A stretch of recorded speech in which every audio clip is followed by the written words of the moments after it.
This is going to be a very hot one, and we apologize to everybody out there that's got to suffer through it. But you know what? It's better than bad weather. And it's great to be in the Rose Garden. I want to especially thank this group for joining us as we announce a historic, groundbreaking initiative in our ongoing effort to rapidly develop and manufacture a coronavirus vaccine. We're joined by Secretary Steven Mnuchin, Secretary Mark Esper, Secretary Alex Azar, Chairman of the Joint Chiefs of Staff, General Mark Milley, FDA Director Dr. Stephen Hahn, Director of the National Institute of Health, Dr. Francis Collins, Dr. Fauci, Dr. Birx. We're joined by a very terrific group of professionals. Tomorrow will mark 30 days since we released the White House guidelines for a safe and phased opening of America. That's what we're doing. It's the opening of America. We're going to have an amazing year next year. We're going to have a great transition into the fourth quarter. As of this morning, almost every state has taken steps to begin reopening, and the American people are doing an extraordinary job of continuing to take precautions while at the same time wanting to start, and they will be starting to resume their American way of life. We will be reigniting our economic engines. We're going to be taking care of our most vulnerable, which are our senior citizens and some others. We're going to be working very, very hard on our senior citizens and our nursing homes and various communities to support those that are struggling in this very difficult time. Others don't have the same kind of struggle. For example, today, Secretary Perdue, together with Ivanka Trump, launched the Farmers and Families Food Box program, which will provide $3 billion to help small farmers. And it'll be helping farmers, ranchers, but it'll be bringing food to some of the food lines and some of the food kitchens that you've been seeing on television. And I said, why aren't we doing that? We have all of this tremendous food produced by our farmers and our ranchers. And so we're going to be buying $3 billion worth of that food. Great for everybody, our farmers, our ranchers, and the people that need great food. A key feature of our reopening plan is the largest and most ambitious testing system in the world, by far. America is now conducting close to 350,000 tests per day, an unthinkable number just a short while ago, more than anybody in the world by far, suggesting many states now have excess testing capacity to monitor for new outbreaks. Florida, many other states have so much testing, the testers are waiting for people to show up. It's great. Another essential pillar of our strategy to keep America open is the development of effective treatments and vaccines as quickly as possible. I want to see if we can do that very quickly. We're looking to, when I say quickly, we're looking to get it by the end of the year if we can, maybe before. We're doing tremendously well. From the earliest days of the pandemic, we have marshaled the genius of American scientists and researchers from all across government and the private sector, from academia, from everywhere, to vanquish the virus, and tremendous strides have been made. I can tell you, I get to see it every day. Tremendous strides are being made. Scientists at the NIH began developing the first vaccine candidate on January 11th. Think of that. Within hours of the virus's genetic code being posted online. So January 11th, most people never even heard what was going on January 11th, and we were out there trying to develop a vaccine, not even knowing what we were up against. Then my administration cut through every piece of red tape to achieve the fastest ever by far launch of a vaccine trial for this new virus, this very vicious virus. And I want to thank all of the doctors and scientists and researchers involved, because they've never moved like this, or never even close. The NIH and the HHS have also been working constantly with private industry to evaluate more than 100 potential treatments. The Food and Drug Administration has swiftly approved more than 130 therapies for active trials. That's what we have right now, 130. And another 450 are in the planning stages, and tremendous potential awaits. I think we're going to have some very interesting things to report in the not-too-distant future. And thank you very much to Dr. Hahn. Through a historic series of funding bills, my administration is providing roughly $10 billion to support a medical research effort without parallel.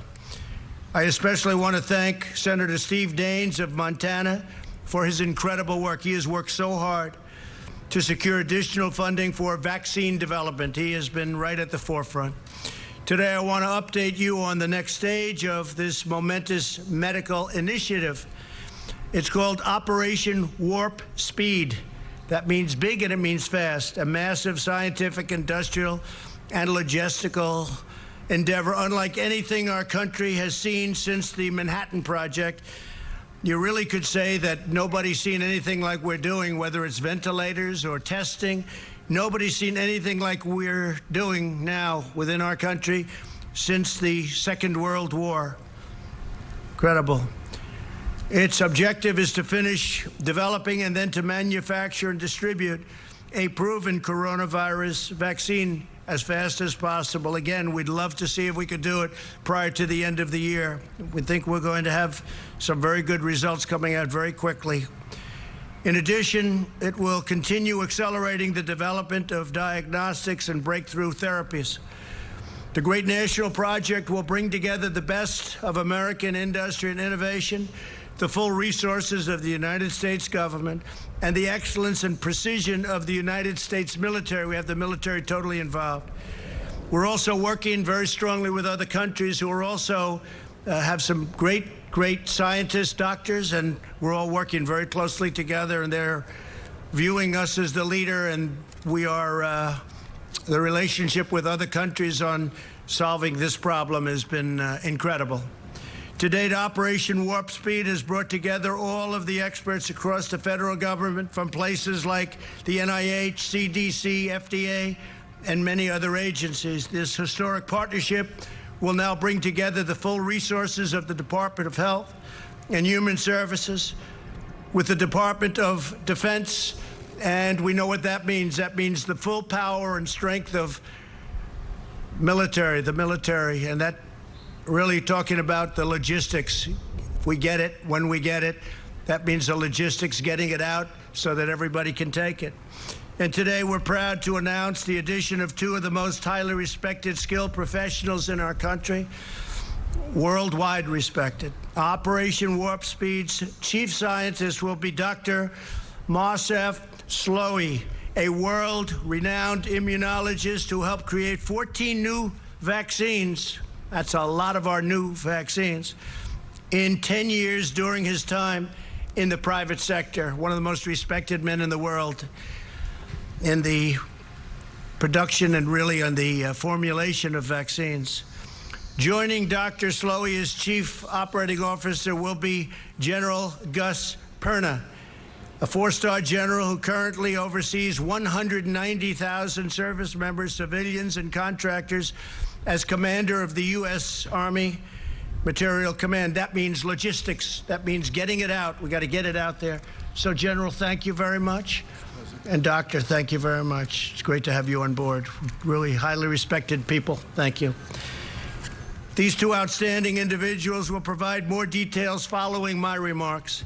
In preparation for this initiative, experts throughout the government have been collaborating to evaluate roughly 100 vaccine candidates from all over the world. They have identified 14 that they believe are the most promising, and they're working to narrow that list still further. So we started off with over 100.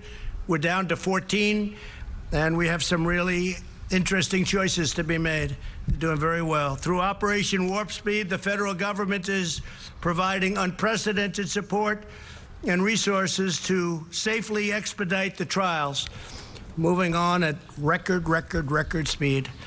While we accelerate the final phases of vaccine trials, Operation Warp Speed will be simultaneously accelerating its manufacturing process. In other words, we're getting ready so that when we get the good word that we have the vaccine, we have the formula, we have what we need, we're ready to go, as opposed to taking years to gear up. We're gearing up. It's risky, it's expensive, but we'll be saving massive amounts of time. We'll be saving years if we do this properly, and that's what we're doing. So we're gearing up on the assumption that we'll have, in the near future, relatively near future, a vaccine.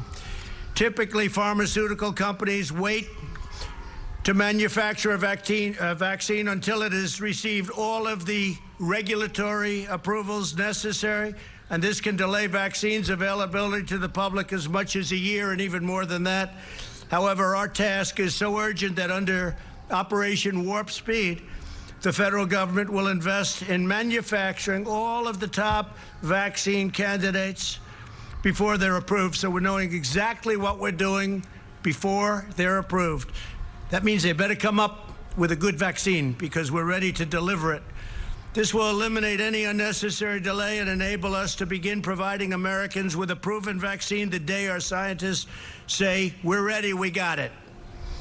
And as we work to bring critical medical production back to America, these vaccines will manufacture that we're going to be focused on and manufacturing. They're all going to be right here in the USA. Now, we're working, as I said, with other people outside, and that's fine, too. We want to get to the solution. We know exactly where the other countries are, and we'll be very happy if they were able to do it. We'll help them with delivery. We'll help them with in every way we can. We have no ego when it comes to this, no ego whatsoever. Operation Warp Speed is also making the necessary preparations to distribute these life-saving treatments at scale.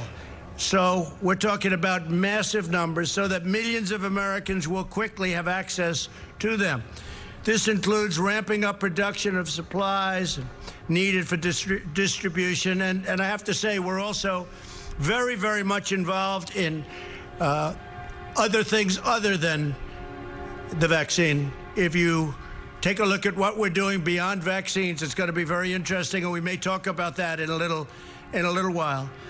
But this includes ramping up production of supplies needed for distribution, such as cold chain storage, glass vials, needles, syringes, and more. We'll have everything right on hand, ready to go.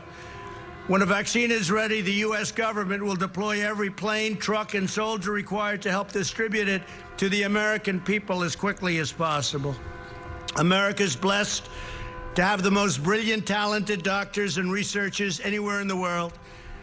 We have the mightiest military by far in the world. Our military is completely rebuilt. Much of the equipment has been delivered. Some of it's on the way, all made right here in the USA. We took over very, very empty cupboards, I say medically. We also had empty cupboards in a military sense. Our military was in sad shape. It was depleted. We now have the strongest military the United States has ever had by far, and the best equipment. And you hear that outside, that beautiful sound. Those are truckers that are with us all the way. They're protesting in favor of President Trump as opposed to against. There's hundreds of trucks out there, and that's the sign of love, not the sign of your typical protest. So I want to thank our great truckers. They like me and I like them. We're working on something together. But we have the mightiest, and they'll be helping us with this, by the way, speaking of truckers. We have the mightiest military in the long history of humankind. We have the best and most devoted workers ever to walk the face of the earth. And now we're combining all of these amazing strengths for the most aggressive vaccine project in history. There's never been a vaccine project anywhere in history like this. And I just want to make something clear. It's very important. Vaccine or no vaccine, we're back. And we're starting the process. And in many cases, they don't have vaccines. And a virus or a flu comes, and you fight through it. We haven't seen anything like this in 100 and some odd years, 1917. But you fight through it, and people sometimes, I guess, we don't know exactly yet, but it looks like they become immune, or at least for a short while and maybe for life. But you fight through it. But what we'd like to do, if we can, is the vaccine. I think we're going to be successful in doing it, and hopefully by the end of the year. Just as generations of Americans before us faced down the most difficult trials, set their sights on the highest summit and overcame the biggest obstacles, America will meet the moment, and this moment specifically in our time, with unrivaled speed, unmatched skill, and the unyielding spirit of the President Trump speaking live at the White House this afternoon, announcing a new initiative with respect to developing a vaccine for the coronavirus. We will continue streaming that press conference live on our website, clicktohouston.com. We'll be right back.